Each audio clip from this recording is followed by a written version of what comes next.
नमस्कार, मंडी.com में आपका स्वागत है। मैं हूं भुवन भास्कर।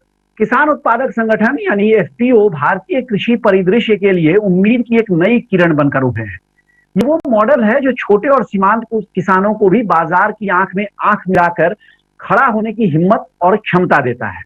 इसलिए सरकार अगले 5 साल में 10,000 नए एफपीओ बनाना चाहती है। लेकिन इतना ही नहीं है, कृषि क्षेत्र से जुड़े ऐसे कुछ शीर्ष नीति निर्माता हैं जिनसे हमारी बात हुई है और उनका ये मानना है कि ये तो महज एक शुरुआत है और आगे चलकर इस संख्या को बढ़ाकर 30,000 तक यानी 30,000 नए एफपीओ बनाने तक की जरूरत पड़ सकती है और उस ओर सरकार जा सकती है। तो जाहिर है कि मंडी.com में इसके महत्व को समझते हुए अक्सर हम एफपीओ मॉडल के अलग अलग पहलुओं पर चर्चा करते रहते हैं। इसी श्रृंखला में आज हम चर्चा कर रहे हैं किसान उत्पादक संगठनों के कारोबार की, यानी ये एफपीओ किस तरह कारोबार कर सकते हैं और इसके लिए उन्हें किस तरह की तैयारी करने की जरूरत है। हमारे साथ इस बारे में बातचीत करने के लिए जो दो मेहमान हमारे साथ मौजूद हैं, उनसे आपका हम परिचय करा देते हैं। हमारे पहले मेहमान जो आज के हैं वो हैं अमित नाफड़े, जो कि कृषि विकास ग्रामीण प्रशिक्षण संस्था के सीईओ हैं और महाराष्ट्र के बुल्ढाना जिले से हमारे साथ जुड़े हैं। हमारे दूसरे आज के मेहमान मध्य प्रदेश के उज्जैन जिले में वडनगर तहसील से काम करने वाले वडनगर किसान उत्पादक संगठन के डायरेक्टर सुरेंद्र सिंह चौहान। आप दोनों का बहुत बहुत स्वागत है कार्यक्रम। अमित, आपसे हम बातचीत की शुरुआत करना चाहते हैं और सबसे पहले ये समझना चाहते हैं कि आप जिन एफपीओ के साथ काम कर रहे हैं उन एफपीओ को लेकर आपका अनुभव क्या है और जो हमारा मूल विषय है कि एफपीओ क्या क्या कारोबार कर सकता है। अगर आपके केवल अनुभव की हम बात करें, आपका क्या अनुभव है, कौन से कारोबार आपका एफपीओ कर रहा है और उसके बारे में थोड़ा बताइए मुझे कि उसका असर किस तरह से किसानों की आमदनी पर पड़ा है और दूसरी बातों पर पड़ा है जो खेती से जुड़ी हुई है। कृषि विकास लगभग पिछले 10 सालों से एफपीओ के साथ काम कर रहा है और शुरुआती के दौर में जब हम भी नए नए थे, हमारे पास अनुभव नहीं था, तो हमने जो एफपीओज बनाए तो वो ज्यादातर इनपुट में फोकस कर रहे थे। लेकिन फिर जैसे जैसे हमारी अंडरस्टैंडिंग बढ़ती गई, एफपीओ ग्रो होते रहे, तो अभी हमारे एफपीओ जो है वो वैल्यू चेन जिसे हम कहते हैं या फार्म टू फोक या फार्मर टू कंज्यूमर जो भी कहा जाता है, इस मॉडल में पूरी तरह से काम कर रही है। कुछ एफपीओ इनपुट में काम कर रही है, कुछ एफपीओ प्रोडक्शन और प्रोसेसिंग में काम कर रही है और कुछ एफपीओ इसके साथ साथ मार्केट लिंकेज में भी बहुत अच्छा काम कर रही है। और हमारा जो अनुभव रहा है तो हमने ये सीखा है कि एक एफपीओ जब अपना बिजनेस करता है या बिजनेस प्लान बनाता है तो उसे थोड़ा सा अपना बिजनेस बैलेंस तरीके से करना चाहिए। एक तो बिजनेस ऐसा होना चाहिए जो हर महीने कुछ ना कुछ आमदनी देते जाए, जिससे हमारे शेयर होल्डर्स को भी फायदा हो और हमारे जो रेगुलर एक्सपेंसेस है वो हम मैनेज कर सके। और दूसरा, हम सब जानते हैं कि एग्रीकल्चर में काफी बिजनेस सीजनल होता है, तो वो जो सीजनल बिजनेस है, ये सीजनल बिजनेस कुछ पीरियड तक चलता है। तो इस बिजनेस के माध्यम से हमें जो इनकम होता है उससे हम हमारे शेयर धारकों को काफी अच्छा फायदा दे सकते हैं और एफपीओ का मुनाफा उससे हम निकाल सकते हैं, जो कि आगे की इन्वेस्टमेंट के लिए हमें बहुत फायदेमंद साबित हो रहा है। तो इस तरह से वैल्यू चेन में काफी सारे स्टेजेस पर काफी सारे एफपीओज अभी हमारे साथ जुड़े हुए हैं और वो काम कर रहे हैं। सुरेंद्र जी, हम ये जानना चाह रहे थे कि आपका एफपीसी जो वडनगर एफपीसी है उसने अभी तक जो काम किए हैं उससे आपका अनुभव क्या मिला है, कौन कौन से आप काम कर रहे हैं और किस तरह से किसानों की आमदनी पर और आपके अनुभव के लिहाज से क्या सब नई चीजें आपको सीखने को मिली है। तो सबसे पहले हमने जब काम किया है तो सबसे पहले ही हमने काम किया सर अपना आउटपुट पे काम किया था। उसमें यह था कि हमने डायरेक्ट किसानों से माल लेके उसे मंडी में पहुंचाया। मंडी में पहुंचाने पर सर हमारा अनुभव ये रहा कि यार मंडी में आने के बाद कुछ तो व्यापारी लोग जो सब मिले हुए बिचौलिए हैं वो कुछ तो प्रॉफिट कर ही रहे होंगे। और ऐसे ही सर हमने काम करके लाइसेंस लिया।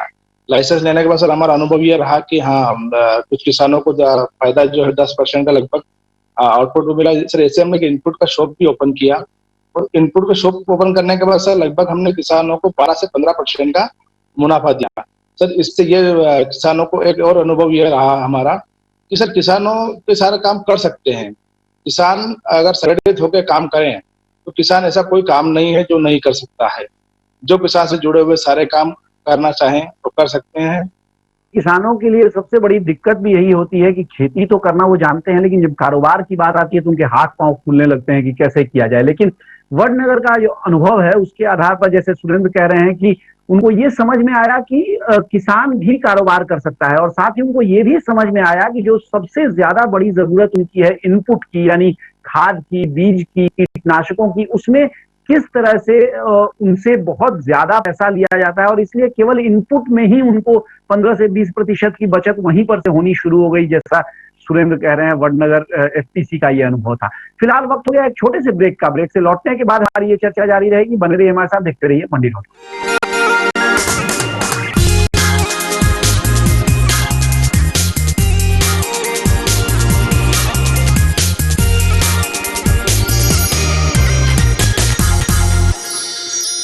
हम बात कर रहे हैं आज एफपीसी के कारोबार के बारे में, यानी किसान उत्पादक संगठन किस तरह से कारोबार कर सकते हैं, कौन कौन से कारोबार कर सकते हैं, किस तरह की तैयारियां उनकी उन कारोबार के लिए चाहिए।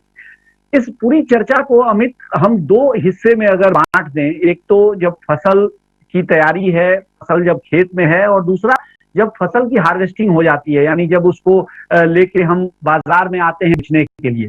तो इन दोनों ही लिहाज से अगर मैं आपसे समझना चाहूं, पहले पोस्ट हार्वेस्ट की बात कर लेते हैं। जब फसल तैयार हो जाती है, वो एक बहुत बड़ा मौका किसान के लिए होता है जब उसको बेचना होता है उसे। और यही एक तरह से देखा जाए तो सरकार की भी जो पूरी कोशिश है, हाल के दिनों में हमने देखा है, जो तमाम तरह की बातें, चाहे ऑनलाइन प्लेटफॉर्म से बेचने की बात हो, या अभी कृषि सुधार में हमने देखा कि कई सारे फैसले किए गए, वो सब फैसले इसी पर केंद्रित हैं कि किसानों को ज्यादा से ज्यादा बेहतर भाव मिल सके। इसमें क्या क्या अवसर हैं एफपीसी के सामने? किसान उत्पादक संगठन किस किस तरह से कारोबार के तौर पे फसल को बेचने का जो पूरा तरीका है वो अपना सकते हैं और उससे लाभ ले सकते हैं? देखिए, एक अक्सर कहा जाता है कि अगर किसान के उपज को अच्छी भाव मिलती है तो उस उपज का उत्पादन कैसे बढ़ाना है वो किसान अपने आप सोचने लगता है और वो अडॉप्ट कर लेता है जो भी टेक्नोलॉजीज हमारे सारे एग्रीकल्चर रिसर्च सेंटर्स ने डेवलप की है। तो उत्पादक को भाव मिलने के लिए पहला तो तरीका है कि मार्केट में हमने देखा है पिछले कई सालों से साइंटिफिक तरीके से उसके उपज को खरीदा नहीं जाता है या उसका वैल्यूएशन नहीं किया जाता है। तो जैसे हमने शुरू में मॉइस्चर मीटर जैसा छोटा सा इंटरवेंशन करने के बाद भी हमें पता चला है कि किसानों के उपज को अच्छे भाव मिले हैं। तो हमारी जो एफपीसीज है, अभी ये जो रिफॉर्म्स हुए हैं, तो इस रिफॉर्म्स के साथ तो अभी एफपीसीज को ज्यादा कुछ डॉक्यूमेंटेशन वगैरह में भी पढ़ना नहीं है। सारे एफपीसीज के पास अपना अपना पैन कार्ड है और वो खुद किसान के भाव का ट्रेडिंग कर सकते हैं। अभी इसके लिए एफपीसी अगर किसान से उपज खरीदेगा तो एफपीसी को भी कहीं बेचना है। तो एक तो पहला इंटरवेंशन, जैसे मैंने कहा कि साइंटिफिक तरीके से उस उपज का वैल्यूएशन अगर करते हैं तो किसान को फायदा मिलेगा। दूसरा, अभी ई नाम के माध्यम से भी हमारी एफपीसी जो है वो ऑनलाइन प्लेटफॉर्म पे जुड़ सकती है, एनईएमएल के माध्यम से जुड़ सकती है और एनसीडीएक्स के माध्यम से फ्यूचर मार्केट में भी जुड़ सकती है। तो ये एक बहुत बड़ा अपॉर्चुनिटी है हमारे एफपीसीज के लिए कि वो ये सारे टाई अप करके जो खरीदार है या फिर फैक्ट्री से भी बात करके वो उनसे टाई अप करके हमारे किसान के उपज को एक अच्छा भाव दे सकते हैं। इसके बीच में भी काफी सारी अपॉर्चुनिटीज हम देख सकते हैं, जैसे कि वेयर हाउसिंग है। अभी लास्ट वीक ही हमारा एक एफपीओ जो है, हमारा एक एफपीसी WDRA पे एक्रीडेट हुआ है। तो तब मुझे पता चला कि गिने चुने एफपीसीज ही अक्रॉस इंडिया उनके साथ वेयर हाउसेस एक्रीडेट कर चुके हैं। तो वेयर हाउस एक्रीडेशन करके प्लीज लोन किसान को दिलवाना, ये भी एक बहुत बड़ा अपॉर्चुनिटी है, क्योंकि इससे डिस्ट्रेस सेल को बेचा जा सकता है। और वेयर हाउसिंग के जो बहुत सारे प्रॉब्लम है कि जब वेयर हाउस में माल जाता है तो बेचने के लिए फिर से उसको मंडी में ले जाना पड़ता है। तो अगर हम एनसीडीएक्स, एनईएमएल, ई नाम के माध्यम से उसको बेचेंगे तो शायद ये भी एफपीसी लोकेशन से ही सेल हो पाएगा, तो ये हम बचा पाएंगे। इसके अलावा प्रोसेसिंग में बहुत सारी अपॉर्चुनिटीज हैं। अगर हम cleaning, grading, primary value addition, packing जैसी चीजें करते हैं तो उसमें काफी अच्छा वैल्यू एडिशन भी हो सकता है और उसके अच्छे दाम भी हमारे किसानों को एफपीसी के माध्यम से मिल सकते हैं।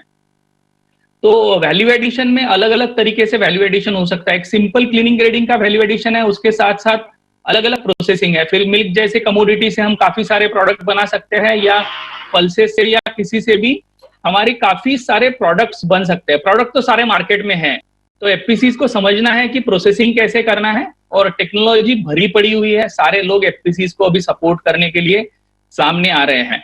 तो पोस्ट हार्वेस्ट में तो काफी अच्छी अपॉर्चुनिटीज एफपीसी के पास है। कोल्ड स्टोरेज जैसी अपॉर्चुनिटीज है, और मतलब मार्केट में जो जो कुछ दिख रहा है वो सारा हम कर सकते हैं, एक्सपोर्ट में भी हम जा सकते हैं।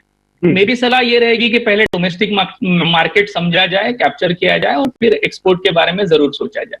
जी, बहुत ही सारे विकल्प आपने बताए हैं हमारे दर्शकों के लिए। इसके लिए मैं आपको जरूर धन्यवाद दूंगा। और मुझे आपकी सारी बातें सुनकर लगता है अमित जी की एक मंडी.com की चर्चा हमारी केवल जो पोस्ट हार्वेस्ट जो तरीके हैं उन पर भी हम कर सकते हैं, ताकि और विस्तार से, क्योंकि आपने बिल्कुल आप गिनाते चले गए हैं और निश्चित तौर पे किसानों को और विस्तार से ये समझने की जरूरत है कि अलग अलग जगहों से, चाहे वो ऑनलाइन हो, चाहे एक्सपोर्ट हो, चाहे और कई सारी चीजें हैं, सीधे मंडी में लेकर भी जब एफपीसी जाता है तो वहां भी अलग अलग विकल्प उसके पास हैं कि वो किस तरह से सामान अपना माल बेच सकता है। इस पर हम चर्चा करना चाहेंगे आगे अपने इस शो में मंडी.com। लेकिन फिलहाल सुरेंद्र जी आपके पास में आता हूँ। वडनगर एफपीसी क्योंकि किसानों से, अपने जो किसान सदस्य हैं उनसे प्रोक्योरमेंट भी करता रहा है, खरीद भी करता रहा है उपज की, और आप लोगों ने कई सारे ऑनलाइन से लेके ऑफलाइन तक सारे रास्तों से अपने माल को बेचा भी है। तो उसके बारे में थोड़ा आप हमारे जो किसान दर्शक हैं उनको बताइए कि किस तरह से आप लोगों ने ये किया है और कैसे लाभ उसका आपके सदस्यों को मिला है। जी सर, जब शुरुआत हुई थी एफपीसी की तो सबसे पहले मैंने, जैसे आपको पहले भी बताया है कि डायरेक्ट हमने खरीदी से ही काम किया था। तो किसानों से सर माल लेके सबसे पहले ही से जो काम हमारा हुआ है, जो बड़े स्तर पर प्लेटफॉर्म है एनसीडीएक्स के साथ काम किया हमने। तो सर वहाँ हमें डायरेक्ट पता चला कि यहाँ कितना मुनाफा यहाँ एफपीसी को मिलता है या मिलता है, किस तरह से आपका ट्रांसपोर्ट है, तो कितना आपको मंडी में टैक्स पे है, तो कितनी आपको हमाली देना है। उस तरह से हम सभी समझ पाए कि हाँ, यहाँ पे व्यापारी कितना पैसा अपना ऐंठता है, वो किसान से कितना पैसा यहाँ पे लिया जाता है। सर एक बात तो मैं बताना चाहूंगा कि किसान को सर जब होता है तो उसके 300 जो आता है वेट प्रति कुंटल ग्राम का, वो काटा जाता है, प्लस हमाली भी उनसे ही ली जाती है सर। ऐसे मिला के, और जब हमने देखा कि एनसीडीएक्स का जो मार्जिन है और जहाँ यहाँ पे खरीदी किसानों से लिया जा रहा है उस पे लगभग सर 100 से 150 प्लस चल रहा है। और हमने जब देखा कि इसमें खर्चा तो अपना लगभग 80 से 90 रुपए ही आ रहा है, तो सर एक वो लगा हमें कि हाँ हम काम कर सकते हैं। और सर इसके बाद एनसीडीएक्स से काम किया, अदर प्लेटफॉर्म पे भी हमने काम किया, ई नाम के साथ भी सर हमने काम किया जुड़ के। अभी लॉकडाउन में हमने ई नाम के साथ अच्छा काम किया है, लगभग वहाँ पे सर 2 से 2,500 कुंटल माल हमने सप्लाई किया है।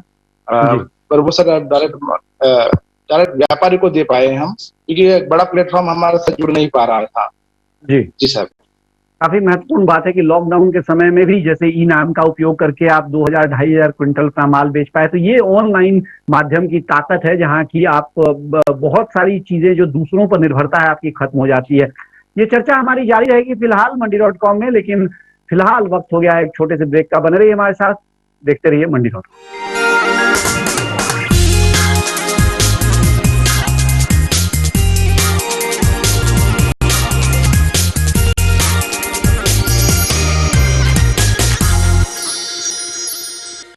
एक बार फिर स्वागत है आपका मंडी.com में। हम बात कर रहे हैं आज किसान उत्पादक संगठनों के सामने जो कारोबार करने के विकल्प हैं और उनकी तैयारी उनको किस तरह से करनी चाहिए, इसके बारे में। और हमारे साथ बुल्ढाना, महाराष्ट्र बुल्ढाना जिले से अमित नफड़े जुड़े हुए हैं, और साथ ही उज्जैन मध्य प्रदेश से वडनगर एफपीसी के डायरेक्टर सुरेंद्र सिंह चौहान हमारे साथ जुड़े हुए हैं। अमित, जैसे ब्रेक पे जाने के पहले हम बात कर रहे थे, हमने बात की कि जब फसल कट के आ जाती है तो आप क्या क्या विकल्प आपके पास है। उसी तरह जब फसल खेत में है या जब फसल लगाने की हम तैयारी कर रहे हैं, क्योंकि आमदनी बढ़ाने के लिए एक उपाय तो ये है कि हम ज्यादा भाव हमको मिले, लेकिन साथ ही दूसरा उपाय ये है कि अपने लागत में हम कटौती करें। तो उस लिहाज से एक तो जैसे इनपुट बिजनेस की बात आपने कही थी, इसी के साथ और भी क्या दूसरे कुछ उपाय हैं एफपीसी के तौर पे? कुछ कारोबार ऐसे खड़े हो सकते हैं जहां से कि अपने एक तो सदस्य किसान है उनके लिए लागत भी कम हो और दूसरा एफपीसी को कुछ आमदनी भी हो। अभी मैं कहना चाहूंगा कि हमारे एक एफपीसी ने फिलहाल इसी सीजन में नर्सरी में प्लांट उगाए थे, तो नर्सरी का काफी अच्छा बिजनेस उनका रहा। इसके अलावा कस्टम हायरिंग सेंटर को काफी अच्छा अडॉप्शन हो रहा है, मतलब भारतवर्ष के हर कोने में अभी कस्टम हायरिंग सेंटर एफपीसी के माध्यम से बन रहे हैं, उभर रहे हैं और अच्छे चल रहे हैं। तो इस माध्यम से किसानों को हम अलग अलग मशीनरीज अवेलेबल करवा सकते हैं। उसमें किसान को अच्छी मशीनरी मिलने से उसका लागत कम होगा और साथ में अच्छी प्रिपरेशन होगी, अच्छे ऑपरेशंस होंगे, तो उसका प्रोडक्शन भी अच्छा रहेगा।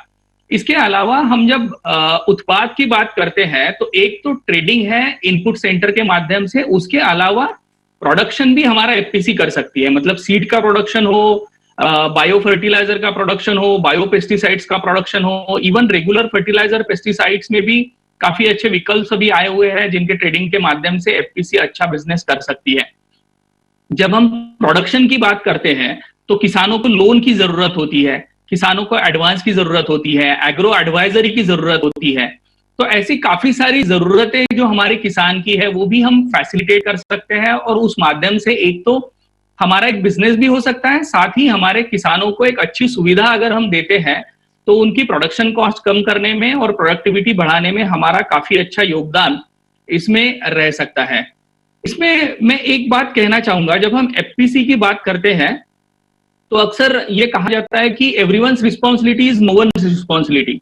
तो एफपीसी को जब हम बिजनेस की बात करते हैं तो ये थोड़ा समझना चाहिए कि हम एक ग्रुप है फार्मर का, लेकिन हम बिजनेस चलाते हैं तो किसी को तो जिम्मेदारी लेनी पड़ेगी, किसी को लीड करना पड़ेगा, किसी को डिसीजन मेकिंग करनी पड़ेगी। तो ये जिम्मेदारी अगर सबकी है तो सबकी रहेगी हमेशा, लेकिन बिजनेस करने के लिए हमें किसी की पर्सन को, 2-3 लोगों को, भले ही उसे हम सब कमिटीज कहेंगे, जो आसानी से मिल सके, डिसीजन ले सके। तो इस तरह से बिजनेस में डिसीजन लेना बहुत जरूरी है और ये ध्यान रखना बहुत ही जरूरी है।